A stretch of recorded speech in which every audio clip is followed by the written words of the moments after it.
Supreme কোর্টের নির্দেশ 26,000-এর চাকরি বাতিল, তারই প্রতিবাদে পথে বিজেপি। আগামী 7 এপ্রিল কালীঘাট চলো ডাক বিজেপি যুব মোর্চা। 13 এপ্রিল কলেজ স্কোয়ার থেকে ধর্মতলা পর্যন্ত বিজেপির মিছিল। আগামী 13 তারিখ আমরা কলেজ স্কোয়ার থেকে রানী রাসমণি পর্যন্ত বিশাল আমরা প্রতিবাদ মিছিলের ডাক দিয়েছি এবং সেই বিরাট প্রতিবাদ মিছিল হবে। সেই বিরাট প্রতিবাদ মিছিলে কয়েক হাজার মানুষ তারা কলকাতার অংশগ্রহণ করবে এবং আমরা যারা যোগ্য এবং বঞ্চিত হয়েছে তাদেরকেও আহ্বান জানাবো এই মিছিলে অংশগ্রহণ করার জন্য। তার আগে আমাদের যুব মোর্চা কালীঘাট চলো কর্মসূচি 7 তারিখে পালন করবে।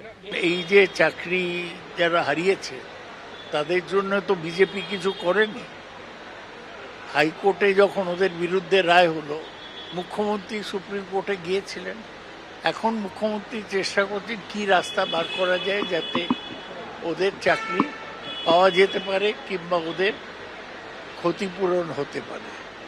বিজেপির এই সময় এই আন্দোলন করার কোনো পয়েন্ট নেই। ওরা আগের বার করেছিল, আন্দোলন শুরু করেছিল, তবে হারিয়ে গেছে। সুতরাং বিজেপি পুরোটাই ফালতু এবং লোক ঠকানো ব্যাপার। পার্থ চট্টোপাধ্যায় দুর্নীতির সঙ্গে যুক্ত সেটা দল জানত। 2024 সালের 1 মে এবিপি আনন্দর সম্পাদক সুমন দেকে দেওয়া সাক্ষাৎকারে এমনই বিস্ফোরক দাবি করেছিলেন কুণাল ঘোষ। আর কুণাল ঘোষের সেই বক্তব্যকে হাতিয়ার করছে বিরোধীরা। ঠিক কি বলেছিলেন কুণাল, শোনাবো। পার্থ চট্টোপাধ্যায় যেই গন্ডগোলটায় যুক্ত, এটা দলের কাছে অনেক আগে থেকে খবর ছিল। বলছো কি? পার্থ চট্টোপাধ্যায় তিনি বা তার নাম করে কেউ কেউ টাকা তুলছেন, এটা তার অনেক আগে থেকে এটা দলের কাছে খবর ছিল।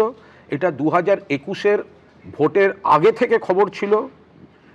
সেই কারণেই মূলত পার্থ চট্টোপাধ্যায়কে শিক্ষা দপ্তর থেকে দেওয়া হয়নি এবং সেই কারণে পার্থ চট্টোপাধ্যায় ক্ষিপ্ত হয়ে গেছিলেন। কিন্তু এই ঘটনাগুলো দল তাহলে বাড়তে দিল কেন? এই যে না, তুমি এখনো যা বলেছো সেটাই যথেষ্ট। তার কারণ হচ্ছে এই এত বড় শিক্ষা দুর্নীতি, যার জন্য আজকে 26,000 ছেলে মেয়ের চাকরি চলে গেছে। এত বড় শিক্ষা দুর্নীতি যার পেছনে কয়েকশো কোটি টাকার লেনদেন হয়েছে, সেই খবর আগাম দলের কাছে ছিল এবং 2021-এর নির্বাচনের আগে থেকে তো মারাত্মক। আমি তোমার আর একটা কথা বলছি, নামটা বলবো না। আমি তখন জেলে বসে আছি, প্রেসিডেন্সি জেলে। বেশ। এক অফিসার আর একজন মানে অর্ডারকে নিয়ে এলেন। তো অর্ডারকে নিয়ে এলেন কি না, শিক্ষকের চাকরি হচ্ছে, কোনালবাবু একটা হেল্প করে দিতে হবে। তৃণমূলের এক নামকরা নেতা 7.5 লক্ষ টাকা চেয়েছেন। আমি 5 লাখ জোগাড় করতে পেরেছি, আমার আত্মীয়। আপনি যদি একটা চিরকুট লিখে দেন তাহলে যদি বাকিটা মকুব করে দেয়, ঘুষের যদি ডিসকাউন্ট হয়, কারণ আমি কোনোভাবে আর টাকাটা জোগাড় করতে পারছি না। তার মানে সেই লোক এখনো গরাদের বাইরে আছে।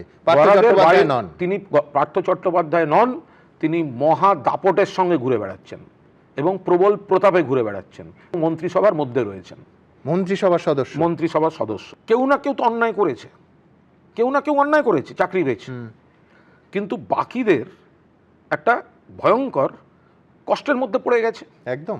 আমার কোথাও মনে হচ্ছে বিরোধীরা জট পাকিয়েছে, অমুক হয়েছে তমুক হয়েছে, সব ঠিক, কিন্তু চুরি ডাকাতি যখন এখান থেকে হয়ে লণ্ডভণ্ডটা হয়েছে, আমাদের কোনো ব্যক্তি, তারা প্রশাসনে থাকুন বা কোনো ডিপার্টমেন্টে থাকুন, এসএসসি হোক বা এসএসসির অভিভাবকরা হোক, তারা যদি একটু সদিচ্ছা দেখিয়ে এই ছেলেমেয়েগুলির সঙ্গে বসতেন, আজ এই প্রবলেম সলভ হয়ে যেত। 13 থেকে 16-র মধ্যে তুমি জেলের মধ্যে বসে তোমার ঘুষের ডিসকাউন্টের অ্যাপিল পাচ্ছ, অর্থাৎ তখন এই বেআইনি পথের সমস্ত রিক্রুটমেন্ট অর্থাৎ ঘুষ নিয়ে চাকরি দেওয়ার যে ট্রেন্ডটা, সেটা শুরু হয়ে গেছে।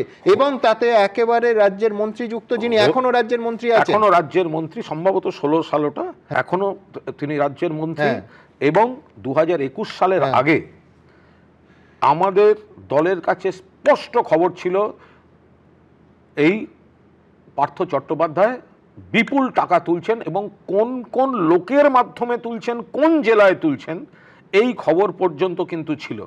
কিন্তু এর কোনো প্রশাসনিক বা অন্য কোনো ব্যবস্থা হয়নি।